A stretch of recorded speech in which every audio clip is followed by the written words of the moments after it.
Innen kezdjük. Sziasztok, a Blood & Gamebox csatornát nézitek, és ebben a videóban szeretném bemutatni nektek, hogy a társasjátékokra kifejlesztett Gameboxunk igazándiból mit is tud, miért is találtuk ki. Krisztián kollégám és társasjátékos barátom segít majd bemutatni ezeket a dobozokat. Ennek a doboznak elsődleges szempontja nem maga a szállítás és a tárolás, viszont ebben kiemelkedőt tud nyújtani. Eldritch Horror játékunk, ami a társaságnak megvan, egy igen nagy játék, minden kiegészítőjével, 1300 darab nagy alapukártyát és 700 darab kiskártyát tartalmaz, plusz tokenek és egyéb tartozékai. És ezt próbáltuk belepréselni ebbe a dobozba, ami meglehetősen jól sikerült, úgy, hogy mindez szállítható legyen. A dobozok rendelkeznek egy erős és masszív füllel, kötéllel, amivel könnyen szállíthatóak. Viszont ez a játék sem fér el ebbe a dobozba. A nagy része, egy másik része a saját dobozában még úgy elfér. Igazándiból a setupolás megkönnyítése, ami fő célja ennek a doboznak, az, hogy az előkészületek, az, hogy a játék közben könnyedébben menjenek a dolgok, kisebb helyet foglaljanak el a kártyák, kevésbé használódjanak, azt próbáljuk itt bemutatni, jó? Krisztián kollégám fogja setupolni az Eldritch Horrort, természetesen a teljesség igénye nélkül, de azért igyekszünk a nagy részét megcsinálni, én pedig addig még megpróbálok egy-két dolgot bemutatni a dobozokról.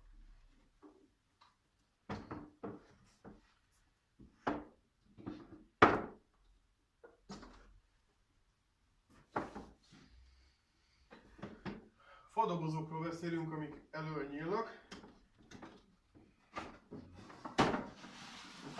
Valamelyik kicsit nehezebben, valamelyik teljesen könnyedén siklik. Igazándiból fa, úgyhogy azzal nagyon nem lehet mit csinálni. Fából van az egész, a díszítések. Mindegyik, a kisebb és a nagyobb doboz is tartalmaz egy ilyen oldalsó tárolót. Ennek az oldalsó tárolónak van akkora mérete, hogy a nagyobban egy A4-es lap is szépen elfér függőlegesen.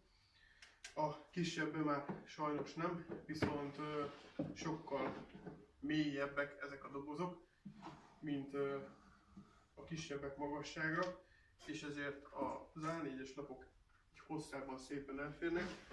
Ezt mindjárt gyorsan be is mutatom. Itt egy szabálykönyv, ami így megtette szépen elfér benne. Egyébként így is, még így is talán, de csak úgy, hogyha nincsen benne a doboz.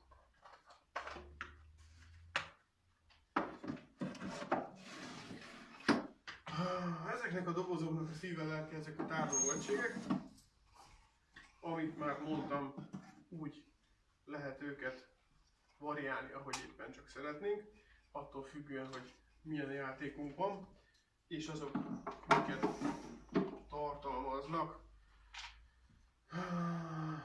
Mindegyikhez jár egy ilyen talp, amivel egy szimpla tárolóból, ami általában így szoktak elhelyezkedni, nagyon gyorsan egy jó kártya kezelő tartóvá válik, ugyanis megdöntött állapotban sokkal egyszerűbb a kártyákat kezelni, kivenni, alárakni, felérakni. Ilyen szempontból azt vettük észre, mivel hogy mi már régóta használunk ilyen és ehhez hasonló tartókat, saját gyártású tartókat, sokkal jobban megőrzik a kártyák a szavatosságukat. Nem kell folyamatosan a terítőről vagy asztalról felszedegetni őket, nagyon könnyen hozzá lehet férni. Ugyanez az eset ugye a tokenek esetében is, könnyen elférnek egy ilyen piciny helyecskén is.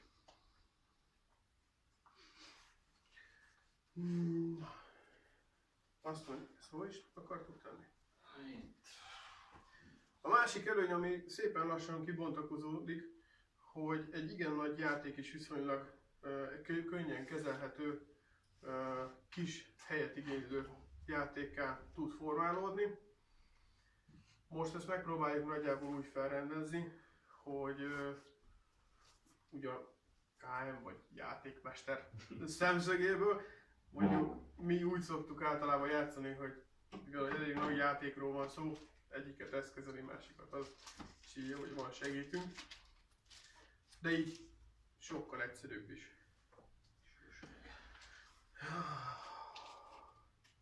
Minden egyes doboz 3 formában,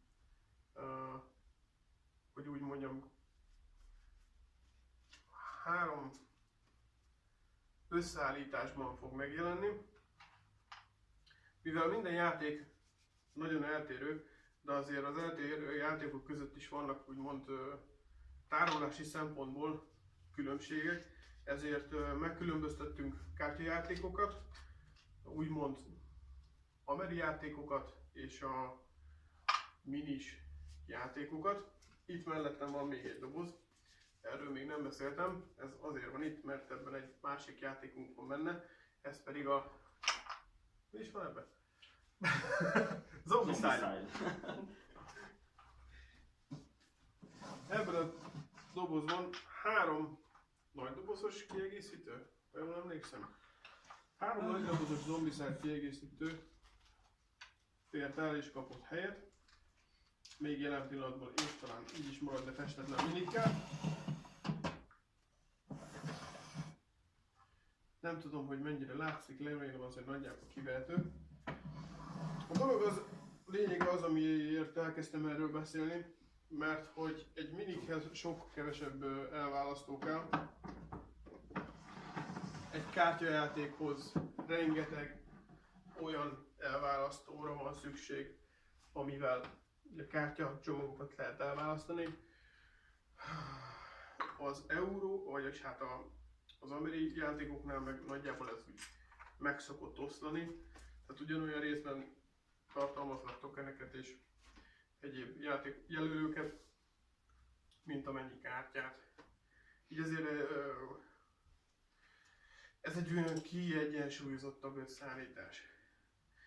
Per most nagyjából ennyit tudok bemutatni. Kollégám szépen lassan el is készül a setup-on.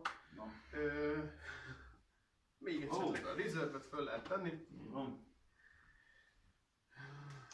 Egy másik videóban majd igyekszem megmutatni az, hogy ezek a kis tároló egységek mégis hogyan épülnek fel, hogyan lehet különböző kisebb-nagyobb helyeket kialakítani benne, amivel tudjuk optimalizálni a saját játékunkat. Ez is... Mondd még egyszer. Utolsó lépés. Utolsó lépés. Mostanában egyébként azt vettük észre, ha jól emlékszem, hogy a setupolás előbb megvan, mint hogy bárki kiválassza a saját játékosát. Körülbelül már odáig jutottunk. Azt hiszem, szerintem ennyi, amit ehhez hozzá lehetne fűzni. Egyetértem. Talán nincs is más, amit el tudnék mondani. A tárolókról beszéltem. Ez az egyetlen dolog, ami talán itt kimaradt. Ezt elfelejtettem megmutatni. Olyan gyorsan történtek itt a dolgok. Hogy ez az egy kisebb tárolóegység, ami a piciben nem kapott helyet. Nyilván, mivel hogy ez 4 ilyen tárolót tartalmaz, ez a pici meg 3-at. De igyekeztünk kihasználni még ezt a kis helyet is, és láthatóan azért sikerült úgy kihasználni ezt is, hogy setupoláshoz például ezt igazándiból csak setupolásnál használjuk. Fölhelyezzük a benne lévő dolgokat, aztán visszarakjuk, mert úgysem feltétlenül kell a játék további részében. Van még, amit kihagytam? Nem igazán szerintem. Szupi. Akkor nagyon szépen köszöntöm a figyelmet. Nézzétek meg a másik videót is. Abban akkor, mint mondtam már, kivesézzük kicsit ezeket a tárolóegységeket, hogyan lehet őket elrendezni, átrendezni. Köszönöm szépen a figyelmet. Sziasztok! Sziasztok! Jó. Jó lett? Szerintem igen. Bemutattam mindent, amit kell, láthatták a dolgokat.